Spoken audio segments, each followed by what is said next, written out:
오늘 설교 제목이 10월에 5월을 산다. 제가 생각해봐도 설교 제목이 아주 특이해요. 제목이 그렇다면 어떻게 설교가 전개가 될 것이고 해답은 무엇일까? 끝까지 졸지 말고 들으시면 됩니다, 여러분. 뉴욕의 나약대는 좀 나약한 사람들이 가는 학교라 그렇게 생각할지 모르지만 그렇지는 않습니다. 거기에 최화진 교수님이 계시는데, 생각하고 꿈꾸는 만큼 이루어진다. 어린 시절 아버지가 사업을 폭망해 가지고 얼마나 쪼들렸겠습니까? 대학도 못 갔어요. 그런데 타고난 재능이 있어요. 그래서 극동방송 회장님이신 김정한 목사님의 눈이 들어가지고 해외 선교를 가실 때마다 그 어른이 세계 음악 선교를 할 수 있는 그 기회를, 찬스를 주셨다는 거예요. 최근에 그 김 목사님께서 이제 평전을 내셨어요. 하우스보이에서 세계적인 영적인 지도자로라고 하는 책이 나와서 교계와 사회에 큰 반향을 일으켰는데요. 사실은 이 책을 쓰신 분이 누구냐면 저희 교회 신성욱 교수이십니다. 이 책을 보면 한 사람의 영향력이 우리나라를 넘어서 공공외교에 이르기까지 얼마나 큰 영향력을 일으키는가. 저는 오늘 이 자리에 참여하신 여러분 모두가 여러분의 각자 영역에서 큰 영향력을 발휘할 수 있기를 바랍니다. 이 최화진 교수는 40달러를, 물론 김정한 목사님의 도움을 받아서 40달러를 손에 쥐고 미국에 가서 줄리어드 음대에 수석으로 입학을 합니다. 수석으로. 입시 요강은 독일어, 영어, 이탈리아, 프랑스어로 된 두 곡을 부르는 거요. 여러분 성악 하면 얼마나 어렵습니까? 레슨 한 번도 못 받아서 돈이 없어서요. 테이프를 듣고 또 듣고 그래서 그대로 모창을 하는 거예요. 그래서 여러분 수석으로 입학을 하게 돼요. 여러분 그 뉴욕 줄리어드 음대가 얼마나 여러분 유명한 곳입니까? 이제 그렇게 공부를 하고 나약대라고 하는 대학에 교수로 가셨어요. 이번에 결론은 뭐냐? 입을 벌린 만큼 꿈을 꾸는 만큼 하나님께서 응답해 주신다는 거예요. 자, 시편 81편 10절을 보시겠습니다. 시작. 나는 너를 애굽 땅에서 인도하여 낸 여호와 내 하나님이니 내 입을 크게 열라 내가 채우리라 하였으나. 하여간 입을 벌린 만큼 꿈을 꾸는 만큼 하나님께서 응답해 주신다는 거예요. 사람이 어떤 꿈을 꾸느냐에 따라서 그 사람의 운명과 생애가 달라진다는 거죠. 그러니까 여러분, 우리는 꿈을 꾸고 노력해야 된다는 것입니다. 꿈을 꾸지 않으면 아무것도 이룰 수 없다는 거예요. 이미 정신적으로 죽은 거나 마찬가지라는 거예요. 참 멋지죠? 꿈꾸는 만큼 자신의 눈부신 삶이 이루어진다. 오늘 본문에도 보니까요, 묵시가 없으면 백성들이 방자하게 행한대요. 자, 잠언 29장 18절 시작. 묵시가 없으면 백성이 방자히 행하거니와 율법을 지키는 자는 복이 있느니라. 여기 묵시란 말이 히브리 말로 하존입니다. 하나님으로부터 계시된 하나님의 뜻. 그러니까 이 뜻은 어떤 성격을 갖느냐, 미래적이고 항상 내일을 향한 거예요. 그래서 영어 성경은 바로 대부분 비전으로 번역을 합니다. 특별히 킹 제임스 버전을 보면은 뭐라고 하느냐, Where there is no vision. 갑자기 영어가 안 나와요. 이거 항상 외우는 건데, The people perish. 비전이라는 말로 이렇게 이야기하고 있습니다. 이 비전이 없으면 백성들이 방자히 행하고 방자하게 행하다 보니까 망하게 된다는 거죠. 자, 그런데 오늘 본문을 보면 뭐라고 말씀합니까? 하나님의 말씀을 지키는 자가 복이 있다는 것입니다. 그리고 사람이 하나님의 말씀을 지키지 않으면 교만해지고, 사람이 교만하면요 자꾸 자기 잘난 체라고 똑똑하게 되게 된다는 거예요. 자, 잠언 29장 23절을 같이 봅니다. 시작. 사람이 교만하면 낮아지게 되겠고 마음이 겸손하면 영예를 얻으리라. 자기 혼자 똑똑한 척하면 스스로 낮아지게 된다는 거예요. 그러나 겸손하게 되면 영예를 얻게 된다는 겁니다. 이런 말로 좀 바꿀 수 있어요. 사람이 꿈과 비전이 있으면 교만하지 않는다. 비전이 없으니까 잘난 체를 하고 비전이 있으면 묵묵하게 겸손하게 된단 말입니다. 이어서 말씀합니다. 사람을 두려워하면 올무에 걸리게 되거니와 여호와를 의지하는 자는 안전하리라. 자, 29장 15절 시작. 사람을 두려워하면 올무에 걸리게 되거니와 여호와를 의지하는 자는 안전하리라. 우리가 사람이 이게 그물을 탁 쳐놓잖아요. 새를 잡으려고요. 네, 그 그물에 안 걸려야 됩니다, 여러분. 우리는 절대로. 어떤 그물에 걸리느냐? 하나님의 사랑의 그물, 용서의 그물, 은혜의 그물에는 걸려야지요. 많은 사람들이 그물을 빗나가는데 참 진정으로 말씀이 있고 꿈이 있고 비전이 있는 사람은 사람을 두려워하지 않고, 근데 꿈이 없는 사람은 정신적으로 죽는 사람이라는 거예요.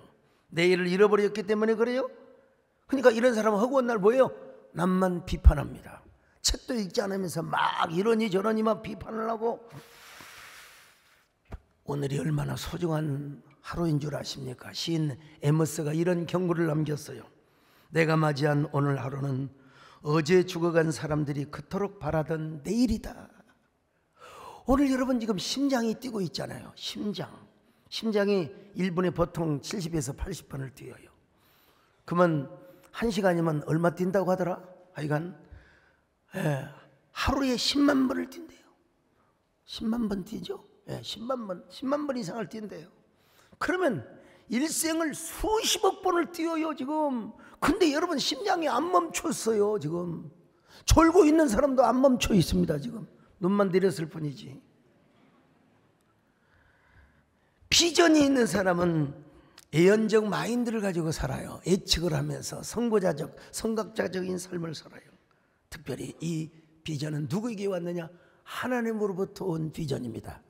자, 사도행전 2장 17절로 18절을 봅니다. 시작. 하나님이 말씀하시기를 말세에 내가 내 영을 모든 육체에 부어주리니 너희의 자녀들은 예언할 것이요 너희의 젊은이들은 환상을 보고 너희의 늙은이들은 꿈을 꾸리라.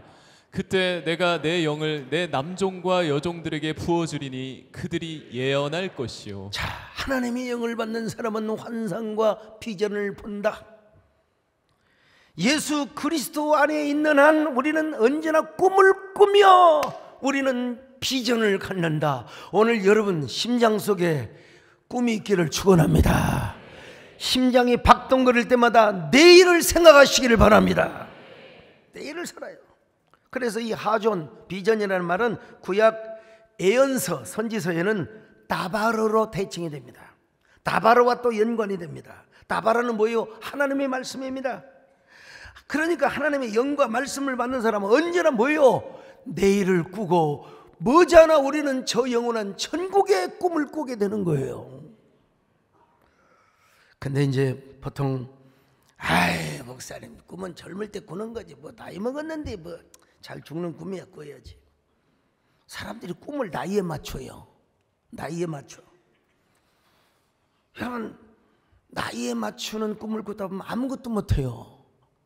아무 생각도 못해요. 그냥 일반적으로 나이라고 하는 것은 내가 하려는 것을 못 잡게 만드는 거예요. 못 잡게 붙드는 겁니다. 아, 내 나이가 몇인데 무슨 꿈을 꾸고 내가 비전을 갖느냐고. 마음에서 이런 소리가 나와요. 네 주지를 날라고.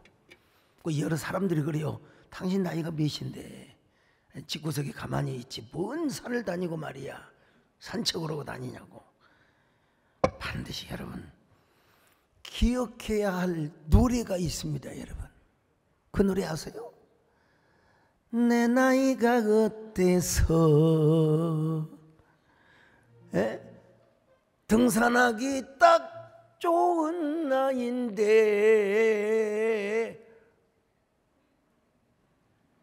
어떤 사람은 이렇게 바꿀 수 있죠. 골프하기 딱 좋은 나이인데 나는 이렇게 하고 싶어요. 꿈을 꾸기 딱 좋은 나이인데.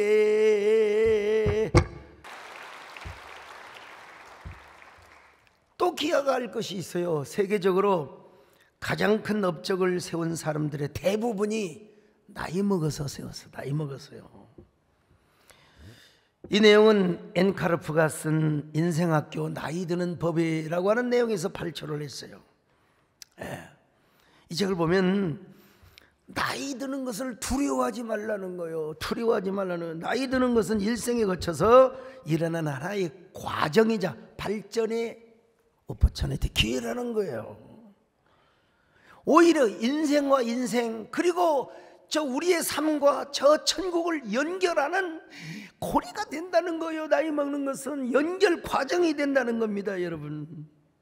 자, 그 책을 보면 프랑스의 프란시스코 고야라고 하죠. 프란시스코 고야는 66세부터 전쟁의 참화를 그리기 시작했습니다. 그리고 80세에도 계속 그림을 그리고 그림을 배웠다는 것입니다. 메가더 장군은 인천 상륙작전할 때, 나도 몰랐는데 여러분 70세에 인천 상륙작전을 감행했다는 것입니다. 그러면서 노정은 사라지지 않는다고 했잖아요. 이승만 박사 이야기하면 또 어떤 사람은 불쾌할지 모르지만 나는 좀 팩트만 이야기하는 겁니다, 여러분. 70세에 귀국하여 73세의 나이에 대한민국의 초대 대통령이 되었습니다.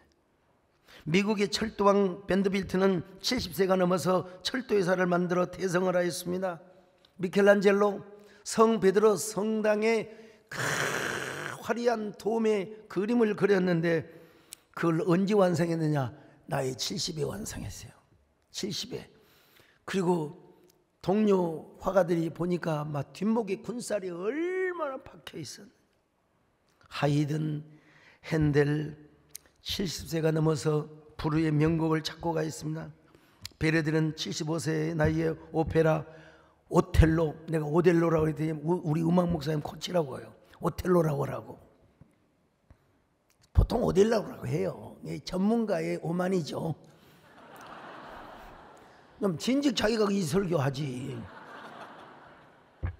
76세에 팔스타프를 작곡하고 80이 넘어서도 왕성하게 활동을 했다는 거 아니겠습니까? 쾌테가 파우스트를 완성한다고 언제냐? 82세에 완성했어요. 82세. 세잔느도 일생 동안 사과라는 그림을 그렸는데 그가 뭐라고 고백합니까? 만년이 되어서야 비로소 사과 그림을 그릴 수 있었습니다. 완성된 사과. 소포클레스가 오이디푸스를 쓴 것도 89세, 피카소는 92세까지 그림을 그리다가 죽었어요. 여러분, 뭐하다가 여러분 죽으렵니까?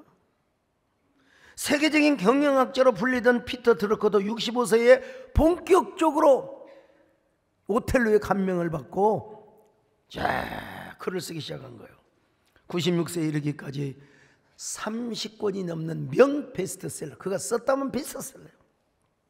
그날 피터 드러커는 많은 기자들에게 질문을 받았대요. 박사님, 선생님의 저서 가운데 가장 위대한 저서가 무엇입니까? 여러분 책들이 많이 있잖아요, 뭐. 근데 그는 항상 이렇게 대답을 했대요. 다음에 나올 책이요. 다음에 나올 책이요. 스페인 태생의 첼로 성자라고 불리우는 파블로 카잘스. 그는 95세가 되었음에도 불구하고 아직까지 계속해서 하루에 6시간씩 그 첼로 연주를 연습했다고 하는 거예요. 그래서 젊은 신문기자가 물어봤어요. 카잘스 선생님, 당신은 이미 세상에서 가장 위대한 첼리스트로 인정을 받고 있습니다. 그런데 95세의 나이임에도 불구하고 아직까지 하루에 6시간 이상씩 연습하는 이유가 무엇입니까? 그는 머뭇거리지 않고 이렇게 대답했습니다. 왜냐하면 내 연주 실력이 조금씩 향상되어 가고 있기 때문이니까요. 역사학자 아놀드 토인빌은 노인이 되어 과거에 붙들려 있으면 참으로 불쌍한 인생이 된다, 불행한 인생이 된다. 미래를 향한 희망과 의지가 있을 때 약한 마음도 버리게 되고 항상 젊게 살 수 있다. 참 좋은 명언인 것 같아요. 그렇습니다, 여러분. 꿈이 있는 한 우리는 영원한 청춘의 삶을 살아가요. 내 나이 70세가 되고 80세가 되었는데 꿈을 꾸라고요. 여러분, 꿈이 있는 한, 심장이 뛰는 한 우리가 청춘을 살아가는 겁니다. 세상에는 여러분 일찍 피는 꽃도 있지만 늦게 피는 꽃도 있습니다. 꽃이 다 봄에만 피는 줄 아세요? 봄에도 피지요. 매화, 목련, 개나리, 진달래, 철쭉, 아름답죠? 여름에는 수국, 나팔꽃, 개망초를 비롯해서 여름에 피는 꽃들이 있어요. 가을에는 코스모스. 오늘 참 성가대에서 코스모스 노래 어떻게 그대를 주님으로 바뀌어가지고 참 잘했습니다만은, 가을에는 코스모스, 구절초, 익모초, 국화 같은 꽃이 있습니다. 심지어는 겨울에 피는 꽃이 있습니다. 겨울에도 꽃 좀 피는 거 피지요. 솔중매, 인동초, 에델바이스. 아름다운 꽃들이죠. 귀한 꽃들이죠. 그래서 여러분 국악 동요에 보면 이런 노래가 있잖아요. 봄에 피어도 꽃이요, 여름에 피어도 꽃이요, 몰래 피어도 꽃이 모두 다 꽃이야. 아무데나 피어도 생긴 대로 피어도 이름 없이 피어도 모두 다 꽃이야. 여러분, 아니 옆 사람하고 내가 인사하라고 그랬어요. 그대가 꽃보다 더 아름답습니다.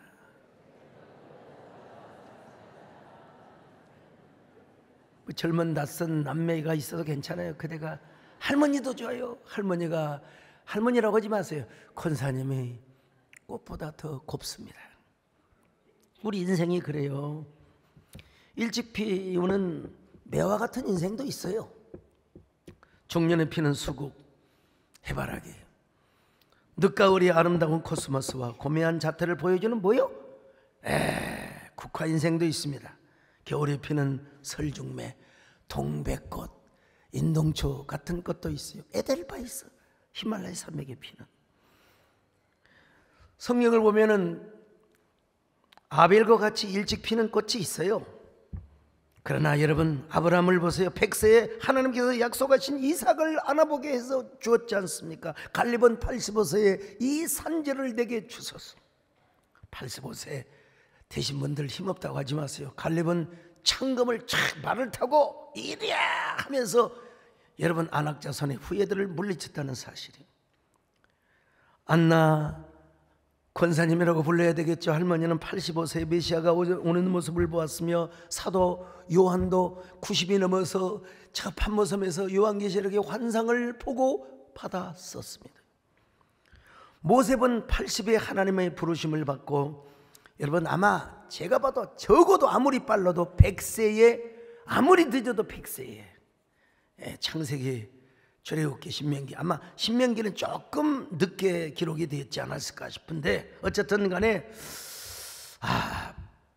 100세 이후에 모세오경을 기록했다는 사실입니다. 100세 산단들 대부분 아이고 좋은 날 받아서 내가 편안하게 죽었으면 좋겠다. 모세는 120세까지 눈이 흐리지 아니하고 하나님 말씀을 잘 기록했다는 것입니다. 그 우리 신성욱 교수님이 저에게 주신 통계인데요, 이런 기사가 떴대요. 나한테 직접 보진 않았는데, 불교에 존경받는 고승들과 기독교에 존경받는 목사님들의 수명에 관한 이야기입니다. 효봉 스님, 명스님이죠.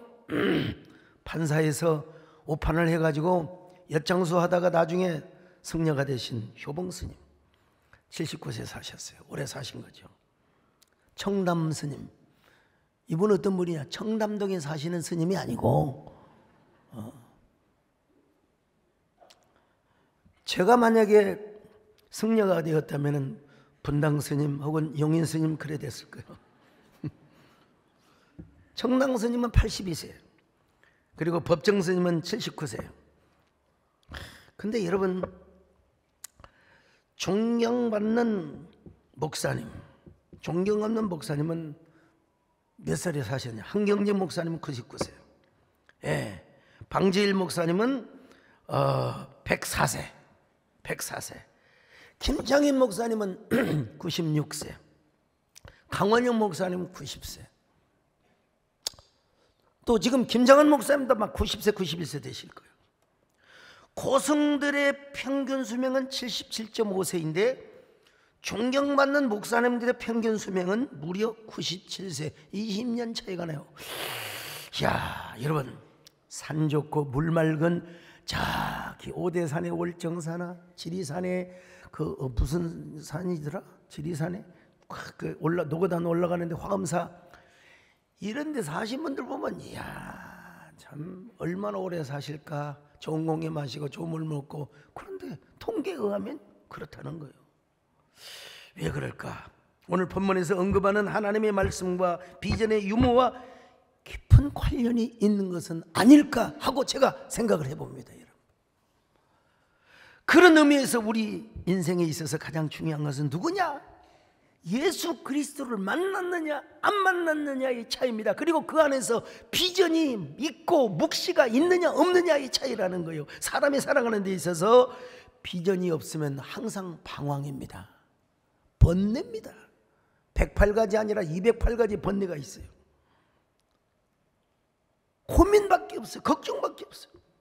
그러니까 사람들이 뭐라고 그래요? 성경은 방자하게 행한다. 그리고 방자하게 행하니까 바람 부는 대로 물결을 치는 대로 흘러가는 겁니다. 여러분, 아무리 큰 고래를 할지라도 죽으면 파도에 밀려요. 그냥 죽어서 거기에 밥이 되는 거예요. 근데 송사리는 살아있어도 조그마한 피라미도 여러분 폭포를 거슬러 올라가요.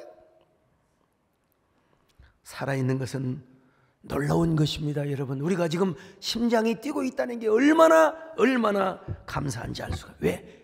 우리에게 뭐가 있어요? 생명력이 있습니다. 여러분, 생명력. 신앙생활에도 생명력이 있어야 됩니다. 무기력해가지고 뭐 그냥 아파서 못 나오면 모르지만은 건강한데도 볼 일이 있다고 집에서 누워서 그냥 이러면 안 돼요. 여러분, 우리에게 요동치는 생명력이 있어야 될 줄로 믿습니다. 언제나 신앙생활하면서 생명력이 넘치시기를 바랍니다. 살아있는 신앙, 꿈꾸는 신앙, 비전이 넘치는 신앙, 푸른 청춘의 삶을 사시기를 바랍니다. 이 세상을 살아가는 동안에 나의 힘을 의지할 수 없으니 기도하고 낙심하지 말겠으니 주께서 장소가 되시리라. 하나님의 꿈이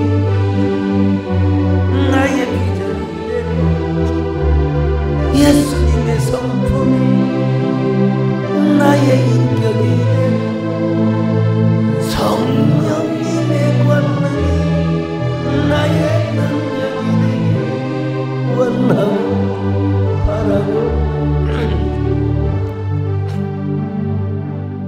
여러분, 이 하존과 다바르가 연관이 되어 있고 상호 연결이 되어 있다고 했지 않습니까? 근데 이 비전이 있는 생명력 있는 하나님의 말씀은요, 활력이 있어가지고 좌우의 날선 검과 같다고 하는 거예요. 그래, 우리의 관절과 골수, 우리의 영혼과 사상과 이념과 우리의 생각까지도 다 쪼개버린다는 거예요. 자, 히브리서 4장 12절 시작. 하나님의 말씀은 살아있고 활력이 있어 좌우의 날선 어떤 검보다도 예리하여 혼과 영과 및 관절과 골수를 찔러 쪼개기까지 하며 또 마음의 생각과 뜻을 판단하나니. 자, 하나님의 말씀이 우리 마음을 해보고 우리 마음을 파헤치면 여러분, 우리 안에 생명력이 움트려요. 생명력이 있으니까 꿈을 꾸며 살아가요. 이게 뭐예요? 5월의 삶을 살아가는 거예요. 5월의 삶. 이 생명력이 없으니까 맨날 어떻게 기독교가 무슨 이념에 사로잡혀 있습니까? 에? 왜 자꾸 막 이데올로기적인 막 대립을 세워요, 교회가 교회끼리? 여러분, 살아있는 복음을 경험하지 못해서 그래요. 예수님은 여러분 진보적인 그런 일도 하셨고, 또 예수님은 또 전통을 지키는 일도 하셨고, 여러분 조화를 이루고 균형을 이루어야죠. 막 극한 대립을 하고 말이죠. 5월 하면 피천득 작가가 쓴 5월 애찬이라는 수필이 생각이 납니다. 5월은 금방 찬물로 세수를 하는 한 21살 청신한 얼굴이다. 하얀 손가락에 끼어있는 빛이 가락이다. 5월은 앵두와 어린 딸기의 달이요, 5월은 모란의 달이다. 그러나 5월은 무엇보다 실록의 달이다. 전나무의 바늘잎도 연한 살같이 보달았다. 21살이었던 5월, 불현듯 밤차를 타고 비서지에 간 일이 있다. 해변가에 엎어져 있는 보트, 덧문이 닫혀 있는 별정들. 그러나 10월같이 쓸쓸하지는 않았다. 가까이 보이는 섬들이 생생한 색이었다. 중약하고요, 내 나이를 세어서 무엇이 하리요? 나는 5월 속에 있다. 내 나이를 세어 무엇하리? 나는 5월 속에 있다. 지금 나이가 늙었지만 5월의 삶을 산다는 겁니다, 여러분. 작가는 계절적으로 말하면 지금 10월, 11월을 맞고 있습니다. 내 자신의 삶은 5월에 있다는 거예요. 5월의 삶을 살고 있다는 거예요. 얼마나 멋집니까, 여러분? 멋지지 않으세요? 멋진 글이죠. 나이가 10월, 11월을 맞고 있지만 금방 찬물로 세수를 한 청신한 얼굴, 21살의 나이가 고스란히 자기 안에 남아있다는 거예요. 지울 수 없는 젊음이. 계절적으로는 인생에 단풍이 들어, 그래서 얼굴이 쭈글쭈글하고 노화가 되고 있어요. 그러나 그의 마음과 정신과 사상은 결코 늙지 않고 실록의 삶을 살아가고 있다는 것입니다. 꿈을 꾸며 산다는 거예요. 10월이나 11월 같이 결코 쓸쓸하지 않는다는 삶을 산다는 거예요. 가까이 보이는 저 섬들이 모두가 시이고 형령한 색들이었다는 거예요. 참 생생한 색이라. 피천득 작가도 자신의 나이를 인정하지 않는 건 아니에요. 내 나이를 세어서 무엇하리? 자기 나이를 알고 있어요. 그럼에도 불구하고 그는 5월 속에 산다는 것입니다. 그래서 나도 5월의 삶을 살아야 되겠구나. 여러분도 5월을 사시기를 축원합니다. 아니, 저라고 해서 무슨 나이를 못 느낍니까? 저도 나이 먹으니까 탈진도 오고 피곤도 하고 겉사람이 후패하는 걸 보죠. 일본도 상에서 얼마 전까지는 청년들 탁 턱걸이에서 꺾는 재미 지금도 할 수 있어요. 근데 이 정형외과 닥터가 하지 말라고 그래요. 턱걸이도 하지 말라고 그러고. 턱걸이 20개, 25개. 이게 참 과시하던 때가 지금 한두 달 전이었는데 지금 잠시 안 하고 있는데 이제 다음 주 하려고 합니다. 아무튼 저 자신과 싸우며 살아갑니다. 어제 저녁에도 산을 가는데 뭐 그렇게 에어컨보다 더 시원한 바람이 부는데 땀이 펄펄 내리는 거예요. 참, 제가 산행을 하다 보면 어두운 밤에 몸도 성치 않으신 것 같아요. 허리도 구부정하셔가지고 지팡이를 짚고 얕은 야산, 높은 산은 아니지만 야산을 이렇게 산행하시는 모습을 저녁에 그것도 후라시로. 아유, 안타까워서 어르신 조심히 다녀오세요. 쭉 보더니 목사님 아니신가요? 참 그런 사람의 삶이 5월처럼 느껴지는 거예요. 어떤 분이 저에게 친한 친구인데 저에게 찾아왔어요. 찾아와가지고 내 기도하고 응답받고 왔다고. 응답이 뭐냐? 대단한 응답인 줄 알았는데 소 목사님이 하나님께서 소 목사님을 하여금 골프를 치라고 하십니다. 목사님 아직도 골프의 재미를 모르시죠? 불쌍합니다. 불쌍. 골프는 이 땅에서 최고의 기쁨을 가져다 주는 운동입니다. 그래요? 우리 남녀 장로님도 미국 갔다 오셔서 잠도 안 오시고 진짜 그런데 가서 골프 치고 와서 잠들었다고 하시더만. 좀 저도 데리고 다니세요. 내가 걸어라도 다닐 테니까. 골프장은 색깔로 말하면 푼독색과 같아서 시편 23편에 나오는 푸른 초장과 같대요. 골프장에서 들리는 바람 소리는 청아한 계곡 물소리 같아서 그 소리를 들으면 모든 잡념이 다 물러간다는 거예요. 그리고 사랑하는 사람과 골프를 치면 벌써 왈프를 춤을 추는 것과 똑같대요. 황정원 장은 그렇습니까? 아이고 참. 제가 물어봤죠. 골프장에 가면 깊은 사색에 빠집니까? 아주 창의적인 세계가 열립니까? 나는 홀로 산을 거닐 때 시가 나오고 이 세상은 시가 아닌 인생이 하나도 없습니다. 나는 산행을 할 때 주로 글을 쓰고 산행을 할 때 깊은 사색에 글이 나옵니다. 여러분 요즘은요 사색을 안 해요. 검색만 합니다. 검색만 하면 창의력이 없어요. 그리고 검색이 또 정확하지도 않더라고요. 제가 다음 주 설교를 준비하면서 검색을 인용했더니 이상하다 해가지고 그 책을 구해와서 봤더니 사실과 다르더라고요. 그래서 고쳤어요. 아, 이 검색의 위험함이 이렇게, 인터넷이 이렇게 위험하구나. 검색은 누구나 할 수 있습니다. 그러나 틀릴 수 있어요. 그 검색을 가지고 우리는 뭘 해야 되느냐? 창의력을 발휘해야 됩니다. 창의력.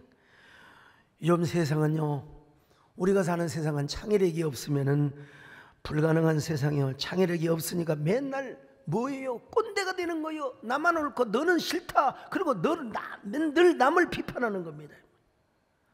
성경에 보면 끊임없이 사색하며 원망하지 않고 불평하지 않고 오래 삶을 살았던 한 사람이 소개됩니다. 누굽니까? 미스터 요셉이죠.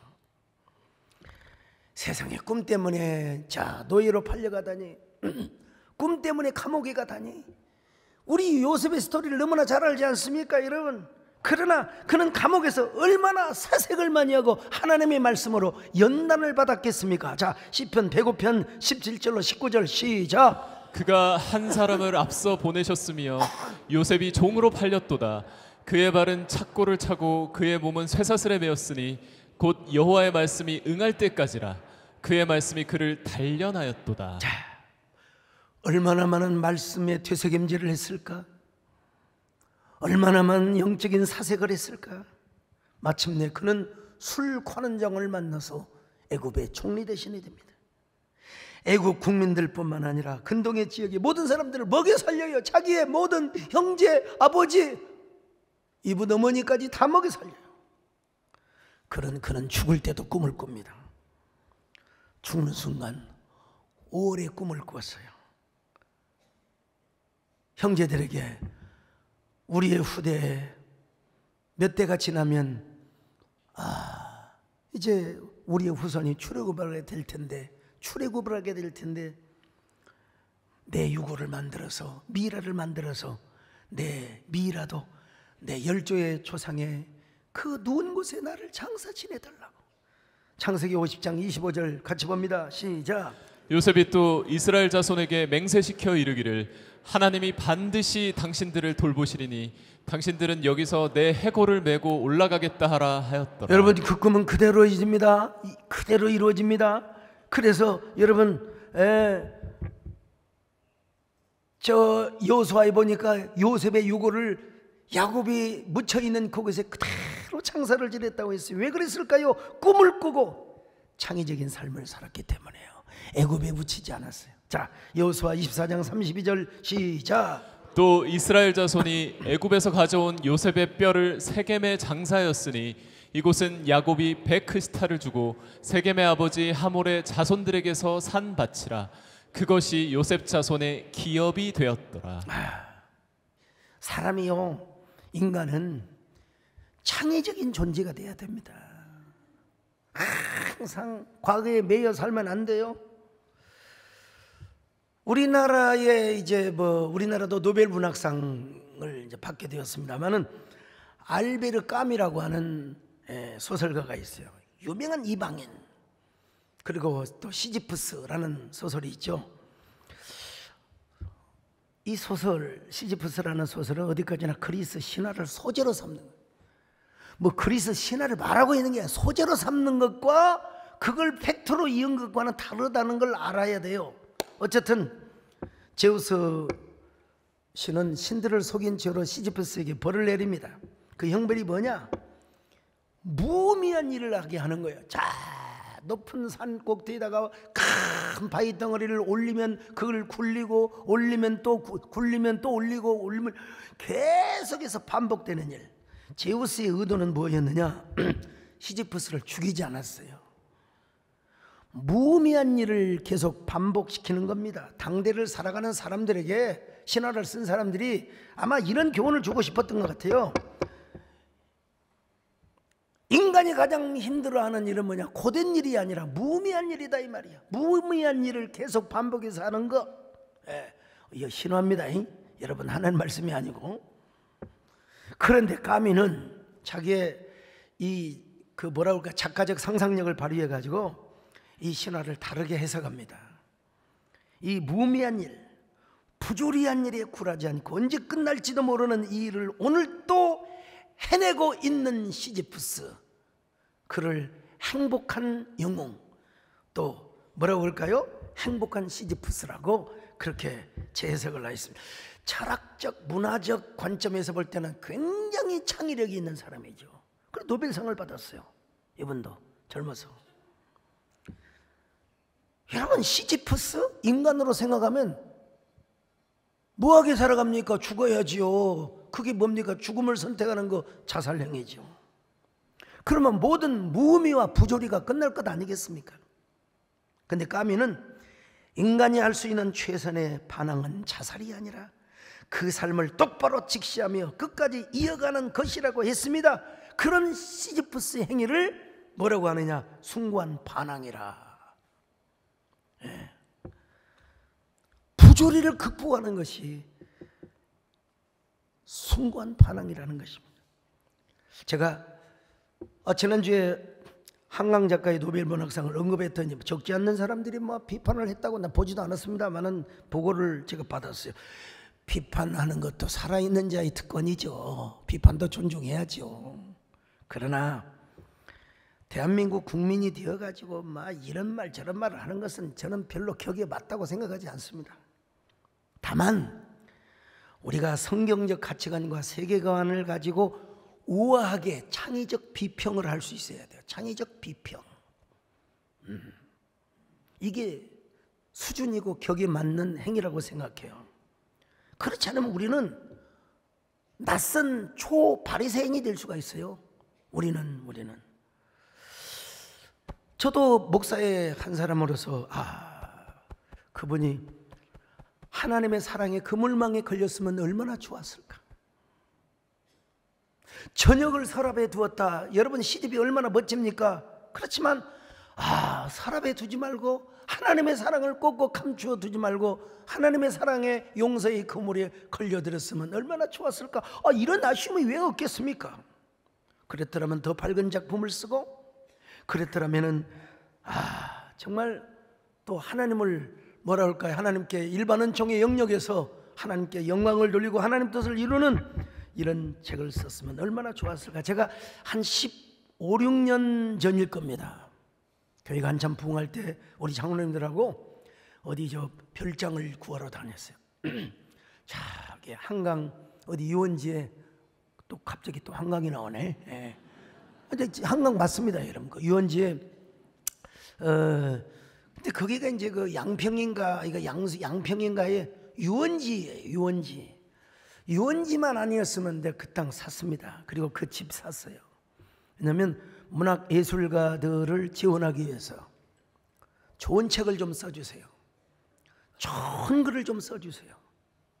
꼭 예수님 일이 안 나오더라도 좀 인류 발전과 보편적 인류에, 그리고 그리스도의 사랑의 정신이 깃든 그런 글 써주시면 됩니다. 렌트비도 받지 않아. 쌀도 음식도 다 제공해주고 자동차도 한 2대 두고 이렇게 타고 다니고. 제가 이런 꿈을 16년 전에 했는데 결국 우리 장로님들이 반대로 제가 못 샀습니다. 왜냐하면 목사님 여기서는 글이 안 나옵니다. 막 거기 보트 타고 막 유원지 막 애들 낄낄거리고. 여러분, 그 소리를 듣고 글이 나올 수도 있거든요. 이 소리도 아닙니다. 저 소리도 아닙니다. 근데 결국 제가 꿈을 못 이뤘어요. 우리가 정말 아직도 늦지 않았습니다. 정말 우리가 이런 기독교적인 세계관과 가치관을 가지고 글을 쓰는 이런 글 작가들을 양성해야 한다는 게 얼마나 여러분 중요한지 몰라요. 비판하는 거야 좋지요. 오늘 우리 재원호 교수님께서 오늘 3부에 배우셨습니다. 아마도 우리 재원호 교수님이 쓰신 책을 지나간 학자들이 보면은 제가 어떤 반응을 보일까, 아마 아무 소리도 못할 겁니다. 설득을 당하지 않을까 싶어요. 그리고 자기들의 논리가 빈약하다는 이러한 예상을 해봅니다. 이런 좋은 책을 쓰시고 좋은 강연을 해주신 우리가 존경하는 우리 재원호 박사님이 오늘 우리 예배에 참석하셨습니다. 박수 한번 해주세요.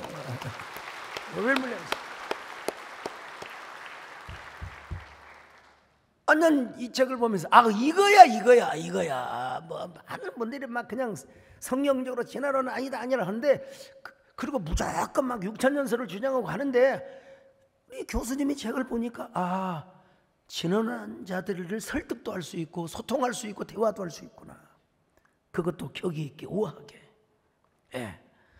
물론 창조론을 주장하시죠. 창조론을 믿으시죠. 그러니까 교회 장로님이시죠.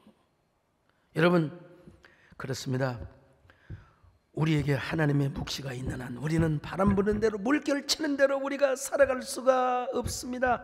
심장이 뛰는 한 우리는 바람과 맞서 싸울 수 있습니다. 파도와 싸울 수 있습니다, 여러분.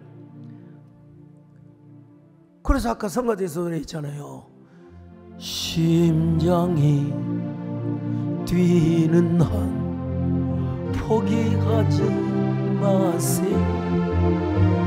눈시울이 젖어 있는 한 좌절하지 마세요.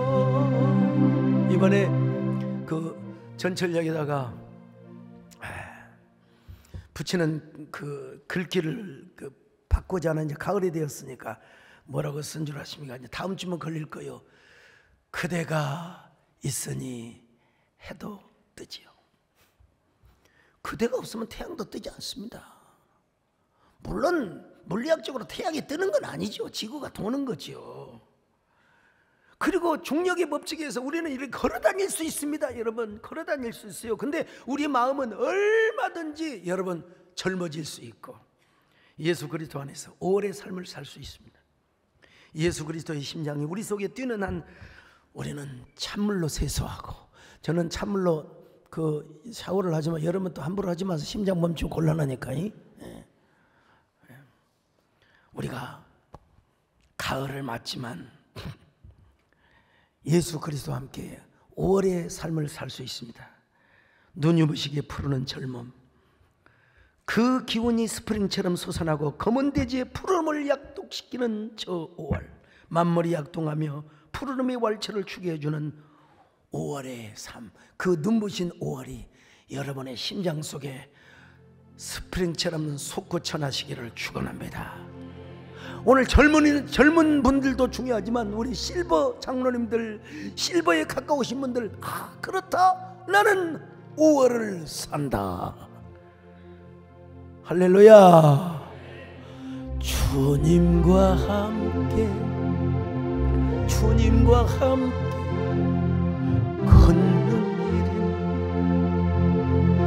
멀고도 가까워. 주님과 함께 걷는 길은 멀고도 가까워. 주님과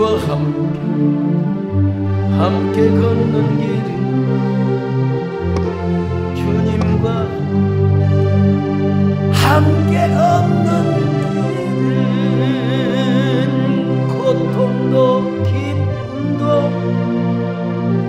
기쁨으로 더 편한 겁니다. 여러분, 주여 나의 삶에 환경에 지배당하지 않고 계절의 지배를 당하지 않고 오늘 우리는 5월을 살아가게 하여 주옵소서. 내 인생의 색깔이 연두빛이 되게 하여 주옵소서. 전나무 잎사귀도 보드랍고 부드러운 것처럼 우리의 삶이 그렇게, 우리 마음이 그렇게 부드러워지게 하여 주옵소서. 행악하지 않게 하여 주옵소서. 꿈을 꾸게 하여 주옵소서. 하나님, 싱싱하고 풋풋한 삶을 살기를 바랍니다. 우리 모두 그런 삶을 살 수 있도록 은혜 베풀어 주시옵소서. 우리 안에 하존이 머물게 하여 주옵시고 다바르가 머물게 하여 주옵시고 꿈이 머물며 말씀이 머무는 귀한 저희들 되게 하여 주옵소서. 그리고 영원한 천국에서 함께 영생의 삶을 사는 우리가 소망을 가지고 살아갈 수 있도록 은혜 베풀어 주시옵소서. 예수님의 이름으로 기도 올리옵나이다. 아멘.